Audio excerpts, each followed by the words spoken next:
When we were kids, there was a house in the village that was always the centre of attention at Halloween. I mean, it was empty, derelict, and well known for being haunted. Or so all the older kids told the little ones. This particular Halloween, it was my turn to tell my sister Jenny and a few of her mates about the spooky goings-on at Craven Hall. We had done a fabulous job of setting up the tension, as the place was renowned in the village anyway. Knowing Halloween was coming, we kind of bigged this up for the younger kids and made up some stories to start to make them scared, and what's more, curious. So the night before Halloween, Peter, the biggest joker in our little gang, went through a broken window and into Craven Hall to set up some lights and shadows to make things look eerie and scary. He did a very good job, reflecting interesting shapes through the window and through the sad, neglected net curtain that somehow still clung to the old faded sash. We waited for it to go dark at tea time on Halloween, then arranged to get our torches and take the dogs for a walk with all the little ones. Past Craven Hall, of course.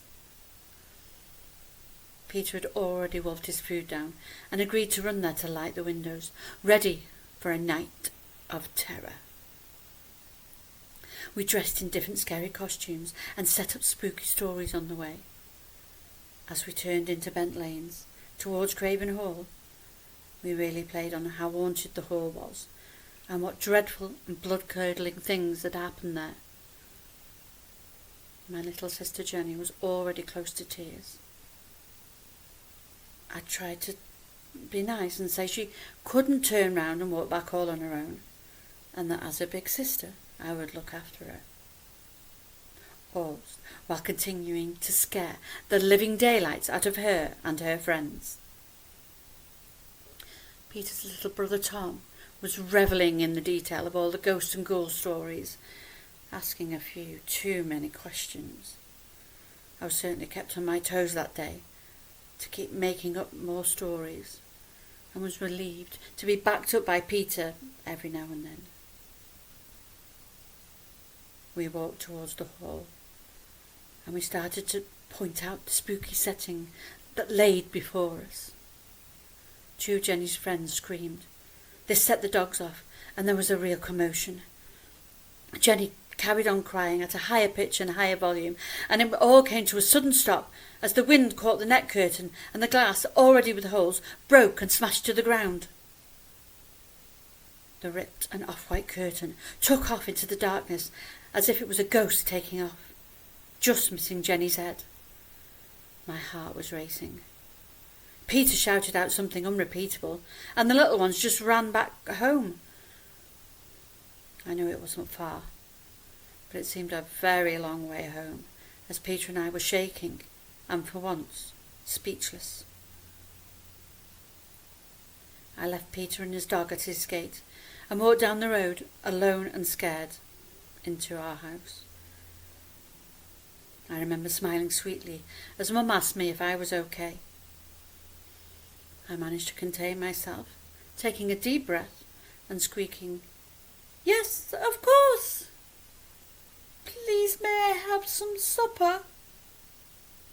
To this day, I am convinced my mum suspected some wrongdoing. I don't know whether she spoke to Jenny or to Peter's parents, but she knew. And that was the most scariest thing of all.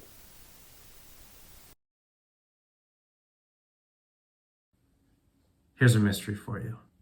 I love a good ghost story. Louise moves in with her grandparents, which already sounds like the perfect setup for a horror movie. And every night at 11:04 p.m., she hears the sound of something banging against the side of her wall. She tells her grandparents about this, and they don't believe her. They tell her it's all in her head. Yet every night, 11:04 p.m., she hears the same sound. She decides to investigate herself. One night she's walking by the house and all the lights are on. She knocks on the door. No answer. Her grandparents tell her the neighbors like to keep to themselves, so the sounds she's hearing is probably just them redecorating. Louise still doesn't believe them. One night, Louise wakes up to the sound of someone crying for help. It disturbs her mind, so she runs over to the house and knocks on the door. No answer. She decides to break down the door. Her grandparents were right. The neighbors do like to keep to themselves, because there they were, on the floor, dead, decaying. But the noises don't stop. She can still hear them from up the stairs. She hesitantly approaches the door and opens it. Pitch black. The door closes behind her. Nobody has seen Louise ever since.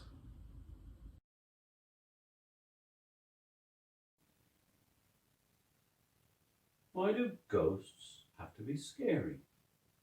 Look at me. I'm a ghost. Am I scary? What can I do to you?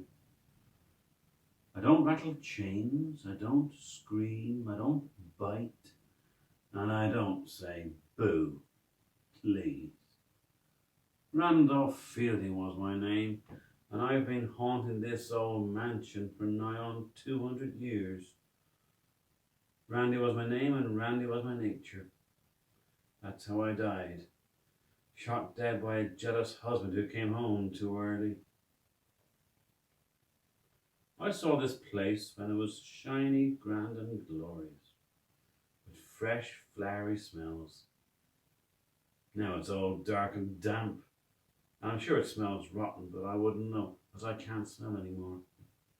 I spend all day wandering through the walls without a soul to talk to. I float up to the attic and then down to the basement, up the chimney, and out of sheer boredom down the toilet tube, which isn't very pleasant, because even after all these years that the house has been empty, the human remains, well, they remain. I wish someone would come by and keep me company. I can tell you about the times I lived in. We can compare our daily lives. I can tell you about events I lived through. The American Revolution, the French Revolution, and the Napoleonic Wars.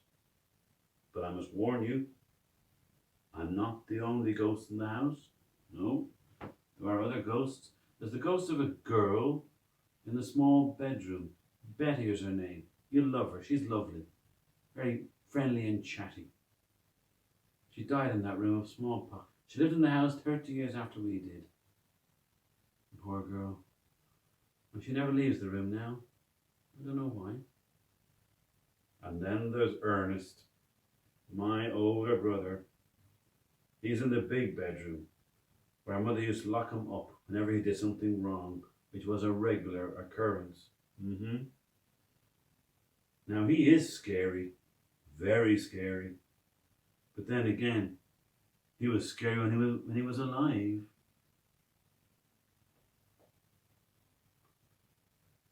I wish you'd come down and say hello.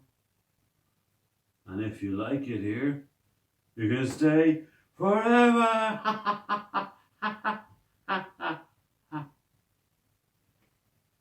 Sorry. Happy Halloween. You want to know the best thing about Halloween? It isn't the treats, or even the tricks. It's the knowing you can emerge from the shadows.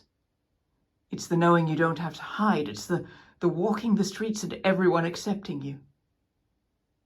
I sit here, red wine in hand, and I think to myself, how long will it take for everyone to notice? How long before they realize what happens to the children on Halloween and who is responsible? Surely not the woman in the big house on the hill whom we only see on Halloween night. Surely not her.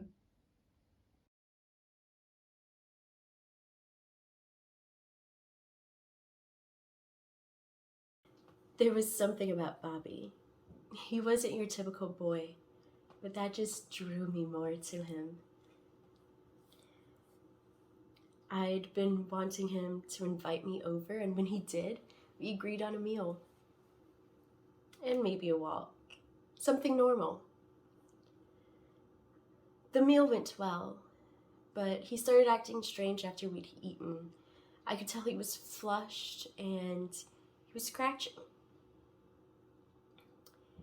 We went for a walk and I pointed at how beautiful the moon was looking.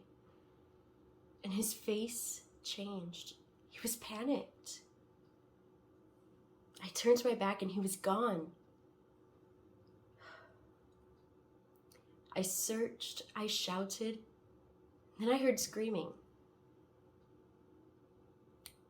Those noises were some of the worst I've ever experienced, and I followed them.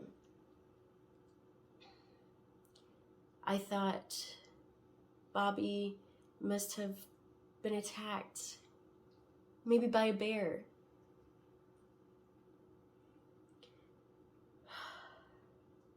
And what I saw, I'll never forget.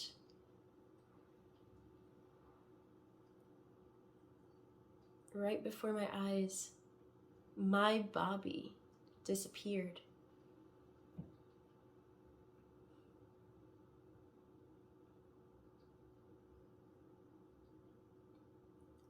His skin was falling off of his body. His teeth were falling onto the floor. And blood poured out of his mouth.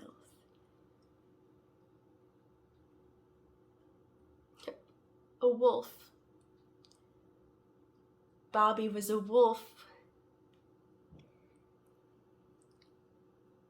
I was in love with a wolf.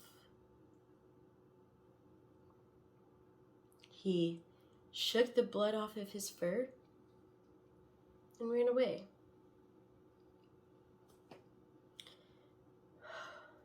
Me and Bobby don't talk about that night. We don't talk at all.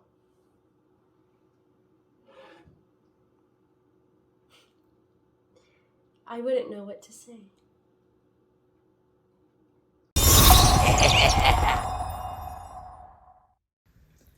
Halloween is my favorite time of year.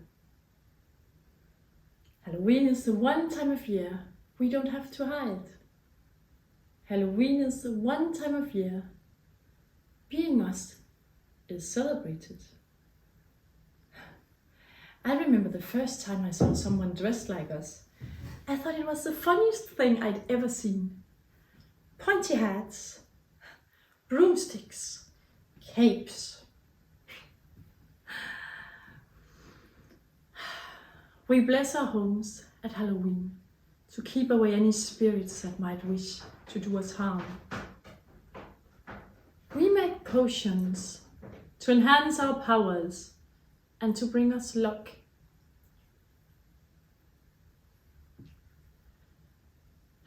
We gather together to celebrate our coven and how our powers grow stronger and stronger every year. My wish is that every day is Halloween. Every day, people living and dead could be living together and it wouldn't matter. I long to be accepted for who I am more than just once a year. To not have to hide in the shadows anymore.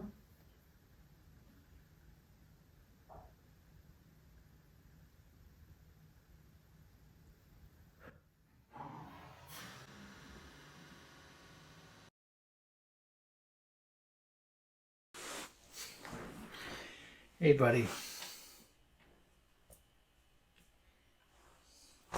Time has come. Your mother and I have sheltered you from this for long enough. You're 16 now, and it's time you learned about who you really are and what you're really capable of. Your first time, your first kill, is never pleasant. But it is necessary. It can go wrong, but I'm with you, and you must trust yourself. I wouldn't be making you do it if I didn't think you were ready. I remember my first kill on the evening of my 16th birthday. My father took me hunting, and I killed the deer. If you don't learn to control your urges at this age, they will begin to consume you. And if you don't adjust to killing animals, well, we've all seen the movies. The life of a vampire isn't an easy one. But this is your reality, and you're becoming stronger every day.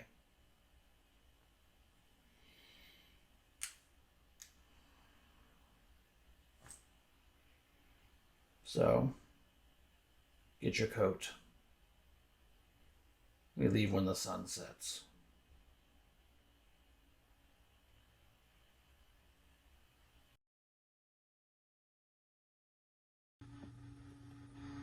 "30 years ago, a young woman was about to get married. It was supposed to be the happiest day of her life, when she would finally marry the man she loved. Fortunately for her, tragedy struck. On her way to her wedding, her car, out of nowhere, struck a large oak tree. She was killed instantly, just before she could finally say, 'I do.' Instead of becoming a wife, she became one who would haunt the neighborhood. She thought that her fiancé would have been eternally heartbroken, never wanting to love another again.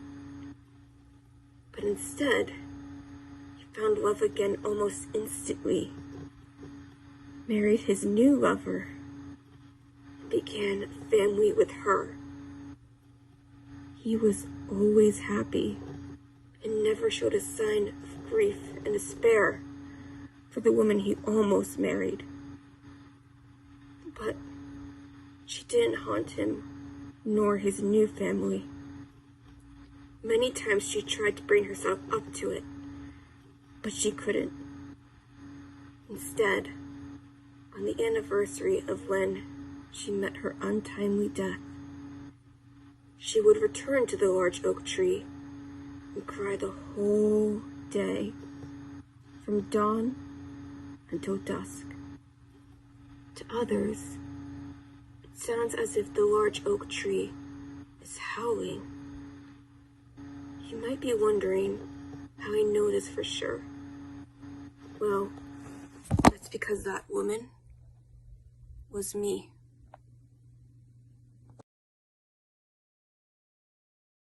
I hate Halloween. Something bad always happens here around Halloween. People disappear and people change.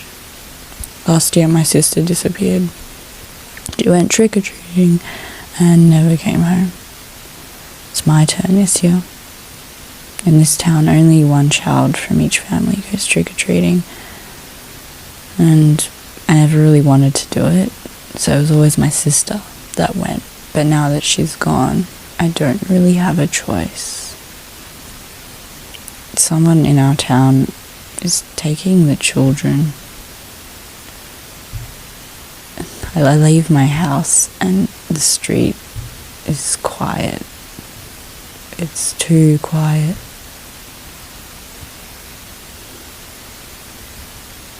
You only go to the houses with the pumpkins outside, and there are only 8 houses with pumpkins outside of them, and that means that one of those 8 people took my sister. Tonight I'm going to find out who it was, whatever it takes.